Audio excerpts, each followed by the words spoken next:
ঘুম থেকে উঠে না চোখ মুছতে মুছতে চলে এসেছিলাম আজকে রান্নাঘরে রান্না করতে। আমি উনুনে খুব কমই রান্না করি।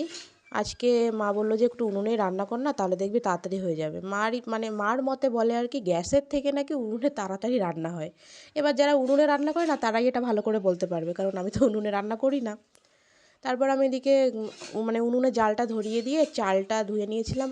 আর যেহেতু একটু সকালে ঠান্ডা ঠান্ডা পড়ছে না, সেই জন্য মা বললো একটু সিদ্ধ ভাত রান্না কর। এবার শীতকালের সকালে গরম গরম সিদ্ধ ভাত খেতে কিন্তু সত্যিই খুব ভালো লাগে। আমি আলু সিদ্ধ, সিম সিদ্ধ আর কাঁচা লঙ্কা আর বেগুন সিদ্ধ দিয়ে নিয়েছিলাম। তারপর কিছু এঁঠো বাসন ছিল, বাসনগুলো ধুয়ে হাঁসগুলোকে ছেড়ে চলে এসেছিলাম ছাদে। কালকের কিছু ভিজে জামাকাপড় ছিল, সেই জামাকাপড়গুলোকে মেলতে। আর আজকে সকালবেলা কিছু জামাকাপড় ধুয়েছি, সেগুলোকেও মেলতে এসেছিলাম। ছাদে এসে দেখি আমাদের যে জবা ফুল গাছটা আছে, সেই গাছটাতে না 3টে ফুল হয়েছে। আর অন্য সব গাছগুলোতে অল্প মানে কম ফুল হয়েছে আজকে। আর একটা অন্য একটা জবা ফুল গাছে ছোট্ট একটা জবা ফুল হয়েছে। তারপর দেখলাম মা না ওই টাইম ফুল গাছ এনেছে কোথাও থেকে, এনে না লাগিয়েছে মনে হয় 2-3 দিন।